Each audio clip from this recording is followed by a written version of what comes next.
జగిత్యాల జిల్లా కేంద్ర BJP corporate మతతవ్య విధానాలను ప్రతిఘటిస్తూ దేశవ్యాప్త కార్మికుల సమ్మెలో భాగంగా ఈ రోజు జగిత్యాల జిల్లాలో ర్యాలీ నిర్వహించారు. కలెక్టరేట్ ముందు నిరసన తెలిపిన కార్మికుల సంఘాలు పాల్గొన్నాయి. AITUC, CITU, AITUC, HMS, IFTU, second ఏఎన్ఎంలు మరియు వివిధ కార్మిక సంఘాలు అనంతరం వారు మాట్లాడారు.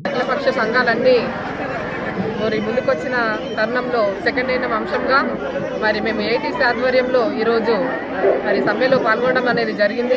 గత ప్రభుత్వం ఉన్నప్పుడు మరి సమ్మెలు అనేది కొనసాగినా కూడా ప్రభుత్వం పడిపోయినందున మాకు ఎలాంటి రెగ్యులరేషన్ అనేది కూడా కల్పించకపోయినరు.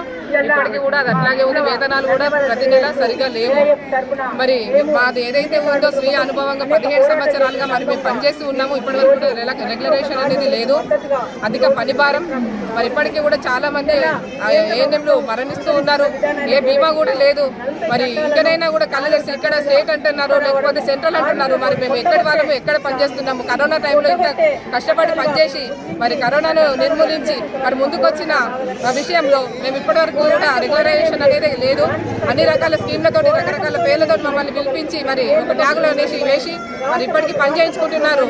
మా కష్టంని కూడా పరిగణలోకి తీసుకొని కనీసం మాకు రెగ్యులరేషన్ అనేది 17 సంవత్సరాల అనుభవాన్ని తీసుకొని మాకు ఎలాంటి ఎగ్జామ్స్ లేకుండా రెగ్యులర్ చేయాలనే విన్నపంతో మేము ముందుకొచ్చాం. పని చేయడానికి మేము ఎప్పుడు కూడా సిద్ధమే. కానీ మాకు రెగ్యులరేషన్ అనేది మాత్రం కల్పించాలి. ఈ ప్రభుత్వం నుండి అయినా కూడా మాకు వస్తుందని చెప్పేసి మేము ఆశగా ఎదురు చూస్తున్నాము. మాకు వేతనాలు కూడా ప్రతి నెల 5వ తేదీలో కొన్ని చెల్లించాలని చెప్పి సభాముఖంగా తెలియజేస్తున్నాం. కేంద్ర ప్రభుత్వం బీజేపీ గవర్నమెంట్ తీసుకున్న దుర్మార్గమైన చట్టాలను నిరసిస్తూ రైతులు, కార్మికులు, వ్యవసాయ కార్మికులు, ఉపాధి కార్మికులు దేశవ్యాప్తంగా సమ్మెకు సిద్ధమై ఈరోజు ఆ కదం తొక్కి కలెక్టర్ ఆఫీసుల ముందు ధర్నాలు నిర్వహించడం జరుగుతున్నారు.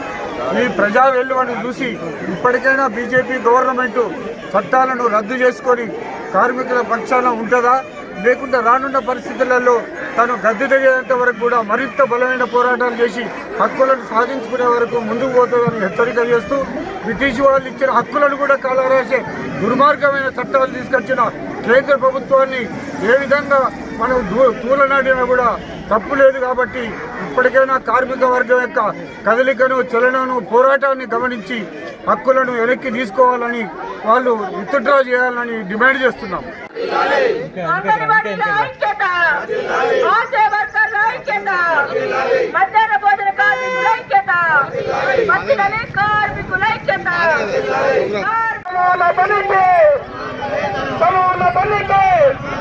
సుప్రీంకోర్టు తీర్పు సమాన పనికి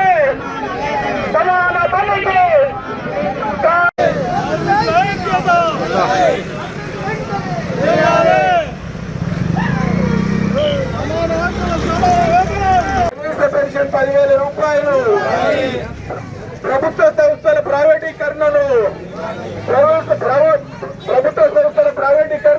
ఆపాలి. ప్రభుత్వ సంస్థల ప్రైవేటీకరణను కనీస పెన్షన్